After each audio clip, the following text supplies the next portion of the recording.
মহাশয়, ভারতের রেল বিশ্বের বৃহত্তম ব্যস্ততম রেল পরিবহন ব্যবস্থাগুলির মধ্যে অন্যতম, আমরা সকলেই জানি। কিন্তু বর্তমানে কেন্দ্রীয় সরকার এই পরিষেবা নিয়ে সম্পূর্ণ উদাসীন। কিভাবে দিনের পর দিন রেল দুর্ঘটনা বেড়ে চলেছে তা নিয়ে কেন্দ্রীয় সরকারের কাছে কোনো সদুত্তর নেই। একথা সত্য, রেল সুরক্ষা নামে মানুষের জীবন নিয়ে ছিনিমিনি খেলা চলছে। যাত্রীদের নিরাপত্তা দিতে ব্যর্থ কেন্দ্রীয় সরকার। প্ল্যাটফর্মে মহিলাদের জন্য যথেষ্ট শৌচালয় নেই, রয়েছে পানীয় জলের অভাব। কিছু কিছু স্টেশনকে মডেল স্টেশন ঘোষণা করে মিথ্যা গিমিক করা হচ্ছে।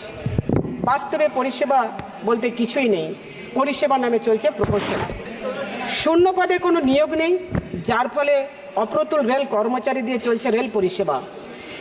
যেভাবে রেল বেসরকারীকরণ করার প্রচেষ্টা চলছে তাতে রেল পরিষেবা তো দিনে দিনে তলানিতে ঠেকেছে। তার দেশবাসী তাদের জীবন দিয়ে সেই রেল পরিষেবার সাক্ষী হচ্ছে। গত 30 জুলাই ভয়াবহ দুর্ঘটনা ঘটেছে হাওড়া মুম্বাই মিলে। 18টি বগি লাইনচ্যুত হয়েছে এবং সাধারণ মানুষেরও প্রাণহানি ঘটেছে। এটা অত্যন্ত লজ্জাজনক।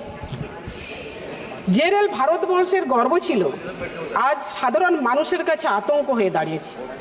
অ্যান্টি কলিশন ডিভাইস মানে আমরা যাকে রক্ষা কবচ বলছি, শুধু শুনেই যাচ্ছি, বাস্তবে তা কিন্তু ডুমুরের ফুলে বাস্তবিত হয়েছে। কেন্দ্র সরকারের অবস্থা আজ রেল পরিবহন অবস্থার মতো হয়ে গেছে।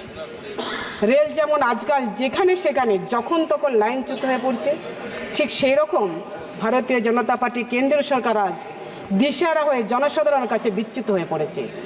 বিভাজনের রাজনীতিতে মত্ত হয়ে গদি বাঁচানোর জন্য বাজেট পেশ করা হলো। জোড়াতালি দিয়ে এই সরকারের পতন কিন্তু অবশ্যম্ভাবী।